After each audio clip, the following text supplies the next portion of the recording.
Hello, જય માતાજી. આજે આપણે ઉસળ બનાવવાનું છે, સેવ ઉસળ. તો લગભગ બજારમાં જે મળે છે એમાં સૂકા વટાણા જ હોય છે, લીલા વટાણા. પણ હું કાયમ જે લીલા મળે છે બજારમાં એના બનાવું છું. એટલે 200-250 ગ્રામ જેટલા છે. તો એને સરસ ફોલીને સાફ કરીને ધોઈ અને કુકરમાં લઈ લીધા અને મીઠું નાખી અને એને બાફી દઈશું. અને આને વધારે તો બફાવા દેવાના છે નહીં, એક જ વિસલમાં થઈ જશે. અને સૂકા વટાણાનું કરીએ અને લીલા વટાણાનું કરીએ ને એમાં ટેસ્ટમાં ઘણો ફરક પડી જતો હોય છે. અને કુકર થઈ જાય ત્યાં સુધીને આપણે એની ગ્રેવી તૈયાર કરી લઈએ. ડુંગળી, ટમેટાં અને એક લીલું મરચું લઈ લઈશું. લસણ આમાં નથી નાખવાનું, લસણવાળું મરચું આપણે અલગથી કરવાનું છે. તો એક વિસલ થઈ ગઈ છે. એ થઈ જાય એટલે આપણે ઠંડુ થાય ત્યાં સુધી ગ્રેવી કરવાની છે. તો મિક્સર જારમાં આપણે લઈ લઈશું, નાના જગમાં. ડુંગળી, ટમેટાં અને લીલું મરચું બધું સાથે લઈ લઈશું અને એકદમ ઝીણું પીસી લઈએ.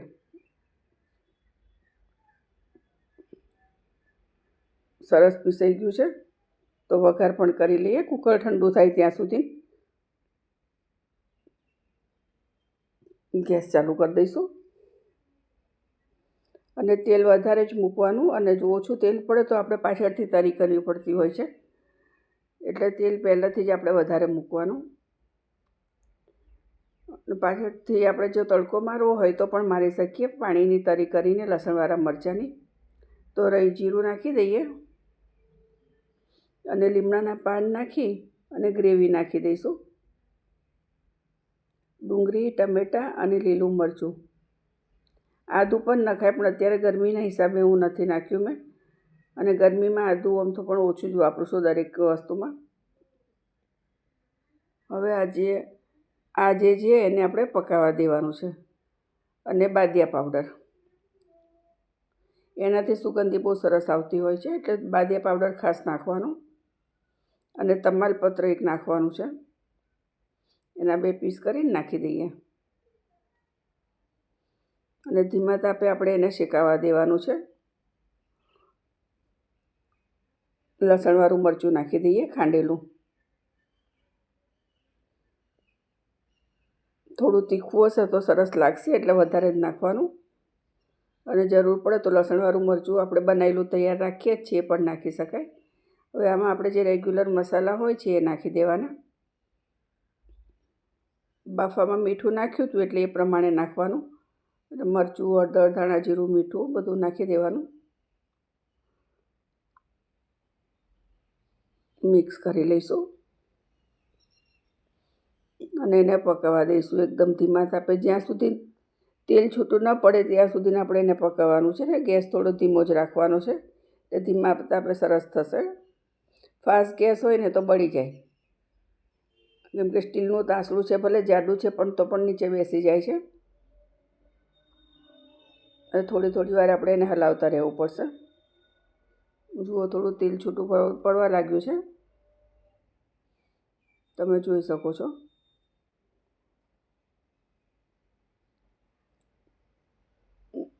હલાવશું થોડીક વાર માટે.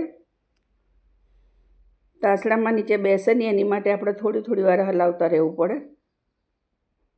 એલ્યુમિનિયમનું હોય જાડા તાસડાનું તો બહુ વાંધો નથી આવતો. બસ આવી રીતે એને મિક્સ કરતા રહીશું.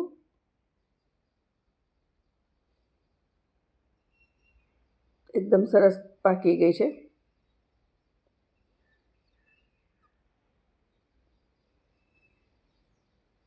તેલ એકદમ સરસ છૂટું પડી ગયું છે ગ્રેવીમાંથી. પાણી નાખી દઈએ થોડું. મિક્સર જગમાં આપણે પીસ્યું તો એમાંથી જ પાણી નાખી દેવાનું. અને ખાંડ તમે ખાતા હોય તો નાખવાની, નહીં નાખો તો ચાલશે, પણ અમે બધામાં ખાંડ નાખીએ છીએ એટલે ચપટી ખાંડ દરેકમાં અમારી હોય જ છે.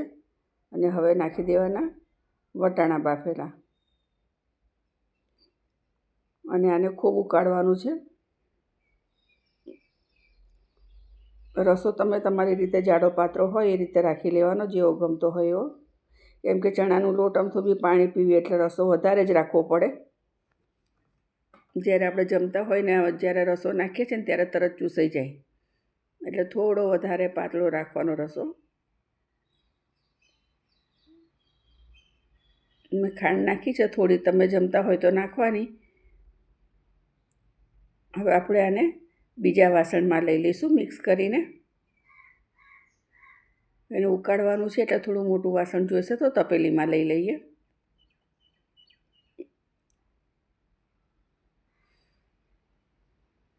શાક બધું આમાં લઈ લઈશું.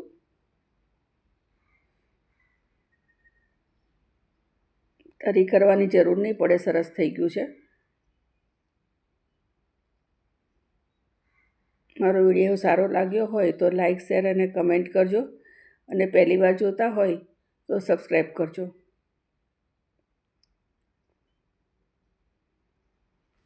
હવે એને ધીમા તાપે ઉકાળીશું આપણે. થોડી જ વારમાં સરસ તૈયાર થઈ જશે ઉકળીને. ગેસ ધીમો જ રાખવાનો છે શાક થઈ જાય ત્યાં સુધી. થોડું પાણી નાખીને ઉકાળીએ. જુઓ સરસ ઉકળી રહ્યું છે. તો તૈયાર છે આપણું ઉસળ, અને એ પણ લીલા વટાણાથી બનાવેલું. સૂકા વટાણા નથી લીધા, તો આપણે બીજા વાસણમાં એને કાઢી લઈએ. જો નાના વાસણમાં કાઢી લીધું છે. તો તૈયાર છે આપણું સેવ ઉસળ. સેવ બનાવી દીધી હતી અને ઉસળ અત્યારે બનાવ્યું છે. વિડીયો સારો લાગ્યો હોય તો ચોક્કસથી લાઈક, શેર ને કમેન્ટ કરજો. મળીએ બીજા વિડીયોમાં. જય માતાજી.